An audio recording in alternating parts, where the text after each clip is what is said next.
Yesu asifiwe. Atakufanyia kwa sababu ya utukufu wa jina lake. Naye aliye anajua mambo hayo yote ninayoifanya sio kwa sababu yangu mimi, naifanya ni kwa sababu yake. Na asipojibu kwa moto, sio mimi nitaibika. Mungu sikia, usipojibu kwa moto, sio mimi nitaibika. Hawa watu wote watageukia Baali, wataanza kuabudu Baali. Usipojibu kwa moto, sio mimi nitaibika, wewe ndio utaibika.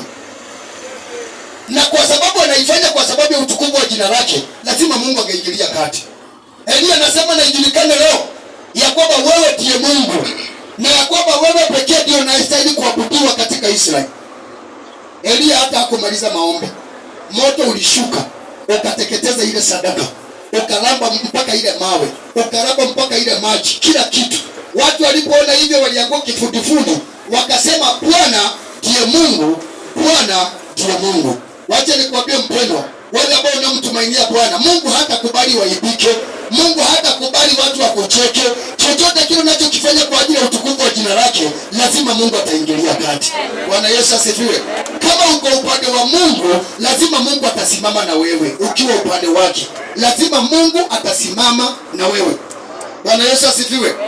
Maana sio wewe utaibika, Mungu ndiye ataibika na hatakubali aibike. Bwana Yesu asifiwe. Hebu pigia Kristo makofi mazuri kama tuko pamoja.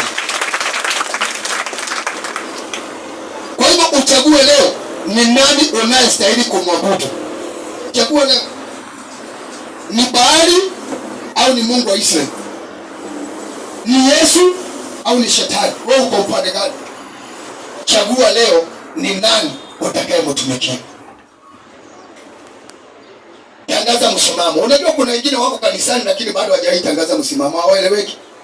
Hawaeleweki. Haujulikani kama uko kwa Yesu ama uko kwa Shetani. Maana ibada ikiisha ndio huyo kwa boyfriend kwa mpango ya kando. Jumapili tena ikifika uko kwa ibada. Ukifika unatulia, hata mtu anaweza fikiria ni Mariamu. Mariamu Magdalena. Ile umetulia hapo. Ngoja ibada iishe. Ile matusi natoka kwa hiyo kinywa yako.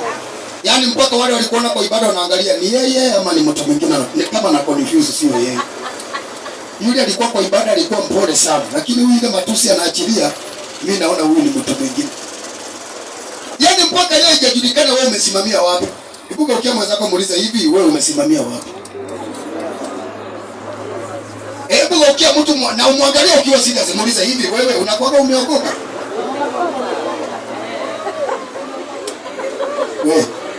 Wewe unakuwa umeokoka? Hebu tuikofia kwanza tuko ibada upio.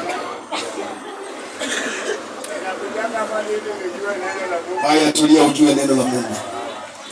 Hebu kuanzia leo ijulikane vyema umesimamia wapi. Ni kwa Yesu au ni kwa Shetani? Ijulikane leo ni nani unayemtumikia. Bwana Yesu asifiwe. Bwana Yesu apewe sifa. Na nimekuambia Mungu haendagi na umati. Unaenda ukawa peke yako na ukaamua kusimama upande wa Mungu. Ukaamua kuwa upande wa Mungu. Bwana Yesu asifiwe. Chagua leo ni nani utakayemtumikia. Ikiwa Bwana ndiye Mungu, ukamtumikie yeye. Bwana Yesu asifiwe. Amen. Hii ni wakati wa kusimama. Kama uko kwa Yesu, unasimama kwa imani. Wakati wa mitume wengi walipitia kwenye mateso, walipitia kwenye dhiki na taabu kwa sababu ya ushuhuda. Hawakukana imani mpaka dakika ya mwisho. Walikufa vifo vya ajabu ajabu, vifo vya uchungu. Hawakumkana Yesu. Kwa hivyo na wewe chagua leo ni nani utakayemtumikia. Kama uko kwa Yesu, wacha matendo yako na mienendo yako ionyeshe kweli uko kwa Yesu. Amen. Bwana Yesu asifiwe. Si umeokoka Jumapili alafu ikifika Monday umebackslide. Nilikwambia Wakristo wengi siku hizo wanakaa kama submarine. Submarine ni meli ya kivita. Kwa inajificha chini ya bahari. Inapitiaga chini ikiona adui. Inapitia chini, alafu itaenda kutokea huko mbali, itupe skadi, alafu irudi tena ijifiche kwa maji. Sasa Wakristo wengi wako namna hiyo, submarine Christians. Kutoka Monday mpaka Jumamosi wamezama kwa dhambi. Wamezama kwa dhambi. From Monday to Saturday wamezama kwa dhambi. Ikifika Jumapili wanachomoka kanisani. Tu amebeba Biblia kubwa kama Mtume Paulo, Bible kubwa. Bila anatembea pole pole siku hiyo ya Sunday, hata ukimkanyanga anakuambia asante, anakuambia asante, asante. Kini ngoja tena ifike Mande, anazama tena kwenye dhambi. Tangaza msimamo. Bwana Yesu asifiwe. Otherwise kuja kwenye ibada kila Jumapili pasipo utakatifu haitakusaidia. Kutenda matendo mema. Kwani kuna watu wako na matendo mema. Kuna watu wako na matendo mema. Yeye hakunywi pombe, hafanyi uzinzi, hatukanani, lakini shida yake ni moja. Hajawahi mkiri Yesu kwa kinywa chake. Mungu utaiona.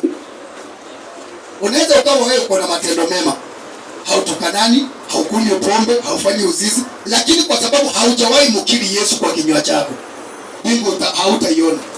Mpaka wakati utakiri kwa kinywa chako ya kwamba Yesu ni Bwana. Ndio maana akasema nijapotoa mali yangu yote niwapatie maskini, kama sina upendo mimi ni bure. Mpaka wakati wewe mwenyewe utakubali na ukiri kwa kinywa chako ya kwamba Yesu ni Bwana.